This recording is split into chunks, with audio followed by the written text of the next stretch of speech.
National টিমের সাথে খেলবে কেন? এটা তো এ টিম, যে ন্যাশনাল টিমের যতগুলো খেলা হয় ঠিক ততটুকুই বা এর চেয়ে বেশি এ টিমে খেলা প্রয়োজন। আপনি এ টিমের খেলা রাখবেন না তো ওই ওই জায়গাটা কে পূরণ করবে? কে পাত্তাই দেয়নি। মানে মোরালি তো নিশ্চয়ই আপ, সেকেন্ড ম্যাচ এক ম্যাচ আগে নিশ্চয়ই সিরিজটা জিততে চাইবেন। হ্যাঁ, খুব মাশাল্লাহ, আলহামদুলিল্লাহ আমরা খুব ভালো জিতেছি বলবো যে। আহ, তবে আহ, ওই টিমটা অনেক ভালো টিম, আমরা সবাই তো ওই টিমটা সম্বন্ধে জানি। তো যেহেতু এটা প্রথম ম্যাচ, হয়তো তারা ওইভাবে আমাদের এনভায়রনমেন্ট, আমাদের উইকেটের সাথে হয়তো ওইভাবে কোপ আপ করতে পারে না, বাট নেক্সট ম্যাচ থেকে যে তারা ওইভাবে না ফিরে আসবে না সেটা বলা যাচ্ছে না। সো আমরা ভালো জেতার পরেও আমরা অনেক এক্সাইটেড যে সিরিজটা জেতার জন্য, যে কালকে ম্যাচটা আমাদের জন্য অনেক ইম্পর্টেন্ট। সো এই ম্যাচটা যদি আমরা জিততে পারি আমরা ওয়ানডে সিরিজটা জিততে পারবো। সো আমরা এই ম্যাচটার দিকে তাকিয়ে আছি এবং যত ভালো খেলা সম্ভব আমরা আপ্রাণ চেষ্টা করব ভালো ক্রিকেট খেলতে। যে সবসময় তো দেখি যে এই টাইপের দেশগুলো আসলে আসলে আমরা স্পিন অ্যাটাক রাখি বা স্পিন পিচ করার চেষ্টা করি, কিন্তু ওই নিউজিল্যান্ডের কন্ডিশনের মতো অনেকটা কন্ডিশন পিচটা ছিল, যদি বলি গতি ছিল, বাউন্স ছিল, সেই ধরনের কন্ডিশনে আমাদের পেসাররা ওদের থেকেও বেটার পারফর্ম করছে। না, একসময় হয়তো আমাদের আমরা ওইরকম পেসের একটা ইউনিট ছিল না আমাদের। মাসাল্লাহ আমাদের তো এখন অনেক দিন যাবত আমাদের ভালো একটা পেস ইউনিট আছে। আর সবসময় যদি আমাদের এনভায়রনমেন্টে খেলার চেষ্টা করি তো আমরা আহ, বাইরে গিয়ে তো আমাদের সমস্যা হয়। সো আমরা চেষ্টা করেছি যে আহ, একটা ওইরকম উইকেট তৈরি করতে, যেটা আমরা বাইরের একটা পরিবেশ এখানেও পাই এবং আমাদের পেস বোলিং ইউনিট যাতে ভালো বোলিং করতে পারেন, পাশাপাশি ব্যাটসম্যানরাও যাতে ওইরকম একটা বাউন্সি উইকেটে খেলতে পারে, ওই অভ্যাসটা যাতে গড়ে ওঠে। সো এইটা তো এমন একটা সিচুয়েশান বা এরকম একটা জায়গা যে এখানে তাকে নিজেকে মেলে ধরার একটা জায়গা, ন্যাশনাল টিমের পরের একটা জায়গা। সো তারা যদি এরকম একটা পরিবেশে তাদের পারফর্মটা করতে পারে তো তারা জানান দিয়ে রাখলো যে আমরা ভালো খেলবো এবং ভালো খেলছি। স্যার, লাস্ট কয়েক বছর ধরে বাংলাদেশ, বিশেষ করে 2023-এর ওয়ার্ল্ড কাপের পর থেকে বাংলাদেশের ওডিআই ফরম্যাটটা, যেটা তার 5 বছর আগে যেরকম ছিল ওরকম নাই। গতকালকে আমরা একটা ব্যাড নিউজও পেয়েছি বাংলাদেশের র্যাঙ্কিং নিয়ে। তো এই সব কিছু বিবেচনা করতে গেলে কিন্তু আপনার আহ, এই যে পাইপলাইনের ব্যাপারটাও চলে আসে, যে আমাদের ক্রিকেটে ওই রকম পাইপলাইন আছে কিনা। তো এই পাইপলাইন পোক্ত করার জন্য বিসিবি এখন যে উদ্যোগ নিছে, সেই উদ্যোগের একটা ফল নিউজিল্যান্ডের এই সিরিজ। এরকম বড় বড় টিমের সাথে সিরিজগুলো করা, আনঅফিসিয়াল সিরিজও হলেও করা কি খুব বেশি বলে মনে করেন আপনি? ভাই, আমি এই জিনিসটা আমরা গত 8-10 বছর যাবত বলে আসছি যে ন্যাশনাল টিমের যতগুলো খেলা হয় ঠিক ততটুকুই বা এর চেয়ে বেশি এ টিমে খেলা প্রয়োজন। আপনি এ টিমের খেলা রাখবেন না তো ওই ওই জায়গাটা কে পূরণ করবে? হ্যাঁ, সো এ টিমের খেলা এত বেশি হওয়া উচিত যে প্রত্যেকটা প্লেয়ার যাতে রেডি থাকে, যে 1 2 3 4 যতগুলা 11 জন ন্যাশনাল টিমে খেলে তাদের পিছনে যত 2 3 জন করে রেডি থাকে।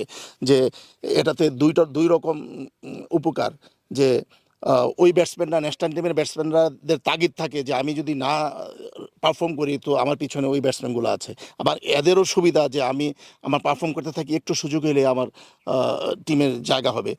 এবং কি এই যতই আমি প্র্যাকটিস করি দেখেন, এই যতই ফ্লেভার দেওয়ার চেষ্টা করি ওইটা আসবে না। সো এইভাবে ম্যাচ খেলতে হবে, হোম অ্যান্ড ওয়েতে। ম্যাচ যত বেশি এ টিমের খেলা থাকবে তত আপনার পাইপলাইন সমৃদ্ধ হবে। সো এইটা আমি অবশ্যই সাধুবাদ জানাই। অনেক দিন পরে হলো আমরা গত বছর থেকে আমরা দেখছি যে তারা এই টিমের খেলাগুলো যতটুকু সম্ভব নেওয়ার চেষ্টা করছে এবং সামনে আমাদের আরও এই টিমের খেলা আছে। সো এবং এইচপিরও দেখবেন যে অনেকগুলা ইয়ে আছে, সো তাদের চেষ্টা আছে। এবং পাশাপাশি আমরা যদি প্লেয়াররা এবং কোচিং স্টাফ যারা আছে, প্লেয়ারদেরও এই বিষয়ে এগিয়ে আসতে হবে যে তাদের ভালো খেলা এবং বিভিন্ন বিষয়গুলো আরও বেশি ফিটনেস, এবং এই সারা সিজন খেলা হয় তো তাদেরকে নিজেকে মেরে ধরার অনেক প্ল্যাটফর্ম এখন বিসিবি তৈরি করে দিচ্ছে। সো এইটা এখন সবারই দায়িত্ব, কোচিং স্টাফ, প্লেয়ার্স এবং পাশাপাশি আমাদের বিসিবির সবাই দায়িত্ব আমরা কীভাবে আমাদের ক্রিকেটকে আরও উন্নতি করতে পারি। স্যার, এই রিলেটেড আরেকটা কোশ্চেন, সেটা হচ্ছে আপনার এখন আপনি যে এই টিমটা পাচ্ছেন, যে এই টিমটা খেলছে, সেটা অলমোস্ট ন্যাশনাল টিমের মতো। আমি যদি শক্তিমাত্রার বিচারেও বলি, ন্যাশনাল টিমের চাইতেও অনেকাংশে আবার শক্তিশালীও বলা যায়, যেহেতু ঘরোয়া ক্রিকেটে সবাই পারফর্ম করে আসছে, টপ পারফর্ম করে আসছে। এই বিদেশি সিরিজগুলোর পাশাপাশি ন্যাশনাল টিমের সাথে কি তাদের কোনো খেলা রাখা যায় কিনা? না এইটা কেমন একটা মানে আমি আগেও শুনতেছিলাম অনেকে বলতেছে যে ন্যাশনাল টিমের সাথে খেলুক। ন্যাশনাল টিমের সাথে খেলবে কেন? এটা তো এ টিম খেলতেছে, ন্যাশনাল টিমের খেলা ন্যাশনাল টিমের আছে। আর যেটা বলতেছেন যে এ টিমের যারা আছে তারা ন্যাশনাল টিমের, তারাই তো ন্যাশনাল টিমের মানে এ টিমের খেলবে। বিকজ অফ যারা ন্যাশনাল টিমে পারফর্ম করছে না তারাই তো ওই প্লেয়ারগুলোর মধ্যে এখানে যতগুলো প্লেয়ার আছে দেখেন তাদের পিছনে কিন্তু আমাদের অনেক বেশি ইনভেস্টমেন্ট আছে। আমরা হুট করে একটা ছেলেকে ছুড়ে দিয়ে ফেলতে পারি না। এই ইনভেস্টমেন্টগুলো মানে যারা আছে যেমন বিজয়, সাইফ, আরও যারা শরীফুল কিছুদিন আগে ন্যাশনাল টিমে মানে খালি শুধু ন্যাশনাল টিমে না ওয়ার্ল্ড লেভেলে পারফর্ম করে আসছে। এখন হয়তো সে কিছুটা অফ ফর্মে আছে, তো তার জায়গাটা কোথায়? এ টিমই তো সে পারফর্ম করে আসবে। এরকম প্রতিটা প্লেয়ারের জায়গা হলো এ টিম। সো এই টিম এই টিমটা দেখছেন এটাই পারফেক্ট সিলেকশন। আমি বলবো যে তারা এখন এখানে আবার পারফর্ম করবে, ন্যাশনাল টিমের যে জায়গাগুলো গ্যাপ হবে ওই জায়গাটা তারা ফিল আপ করবে। র্যাঙ্কিং এর কথা একটু আসি আবার, যে ফরম্যাটটা আমরা নিজেদেরকে সব থেকে শক্তিশালী বলে থাকি আসলে সেটাই 10 নম্বরে আফগানিস্তানের নিচে। কোচ হিসেবে এটা কতটা হতাশাজনক, আপনি কিভাবে এটা মূল্যায়ন করবেন? না, অবশ্যই হতাশাজনক যে আহ, শুধু কোচ না, আমি একজন বাংলাদেশি হিসাবে আহ, এটা অবশ্যই খারাপ লাগে যে আমরা আহ, উন্নতির হয়তো অনেক উন্নতির কথা বলি কিন্তু মাঠে যদি আমরা সেই খেলাটা খেলতে না পারি, র্যাঙ্কিংয়ে যদি উঠতে না পারি, তো অবশ্যই খারাপ লাগে। আহ, তো পাশাপাশি যেটা কিছুক্ষণ আগেও বললাম যে সবারই দায়িত্ব, আমাদের যেমন দায়িত্ব আছে প্লেয়ারদেরও দায়িত্ব যে ভালো ক্রিকেট খেলা, দেশের মান উন্নয়ন করা, দেশের ক্রিকেটকে উন্নয়ন করা এবং র্যাঙ্কিংটাকে উপরে নিয়ে যাওয়া। সো সবাই মিলে আমরা চেষ্টা করবো ইনশাল্লাহ আবার যে স্থানে ছিলাম ওর চেয়ে উপরে নিয়ে যাওয়ার টিমকে। একটা দারুণ উদ্যোগ দেখলাম যে প্রথম ম্যাচ শেষে যে বেস্ট ফিল্ডার তাকে একটা মেডেল দেওয়া হলো, ফিল্ডিং কোচ আশিক মজুমদার।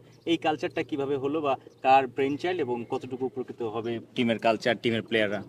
তো আশিক আমাদের দেশের একজন খুবই সে ফিল্ডিংটা দেখে এবং সে খুবই উন্নত মানের একজন কোচ। সো তার এরকম ইনোভেটিভ অনেক রকম চিন্তাভাবনা সে নিজের থেকে আসে। এগুলো এতদিন সে বিভিন্নভাবে ইন্সপায়ার করতো, চকলেট দিয়ে, বিস্কিট দিয়ে, হ্যাঁ, টাকা দিয়ে, এরকম যে বেস্ট ফিল্ডার বা বেস্ট তার ফিল্ডিং সেশনও এরকম অনেক সুন্দর সুন্দর জিনিস থাকে যেটা ছেলেদের মোটিভেটেড করা যায়, ছেলেরা এনজয় করে। সো হঠাৎ এই এই টিমের ঢাকা এইখানে আসার আগে দেখলাম যে সে একটা মেডেল নিজের পয়সা দিয়ে মেডেল তৈরি করেছে। সো এইটা একটা সুন্দর উদ্যোগ যে একটা ছেলে আহ, কে বেস্ট ফিল্ডার হলো তাদের মধ্যে একটা কম্পিটিশন থাকে টিমের মধ্যে, যে এরকম একটা কোচিং স্টাফদের মধ্যে থেকে এরকম একটা মেডেল বা যাই হোক এটা ছোট একটা জিনিস হলো, এটাতে পুরস্কার, এই পুরস্কারটা নেওয়ার জন্য সবাই উদ্গ্রীব হয়ে থাকে। সো এটা টিমের মধ্যে খুব ভালো একটা পজিটিভ দিক যে সবাই এটা নেওয়ার জন্য ভালো ফিল্ডিং করতে থাকে। ব্যাটিং বোলিং নিয়ে আমরা সবসময় অ্যাপ্রিসিয়েট করি যে কেউ ভালো বোলিং করলে, উইকেট পেলে বা রান করলে, চার ছক্কা মারলে ফিল্ডিংটা একটু মনে হয় পেছনে থেকে যায়, কিন্তু ফিল্ডিংটাও তো নিশ্চয়ই জয় পরাজয় বড় পার্থক্য করে দেয়। এই ধরনের কালচার, এই ধরনের ইনিশিয়েটিভ নিশ্চয়ই সবাইকে আরো বেশি মোটিভেটেড করবে এবং মেডেল পাওয়ার একটা হিরিক বা সবার একটা সেই সেই ইচ্ছাটা তো নিশ্চয়ই থাকবে। না, এইটা তো ধরেন যে কোচের পক্ষ থেকে একটা উদ্যোগ, এরকম তো খেলার মধ্যে একটা ম্যান অফ দ্য ম্যাচের একটা ইয়ে থাকে যেটা বিসিবি বা অন্য যেখানে যারাই সবসময় থাকে।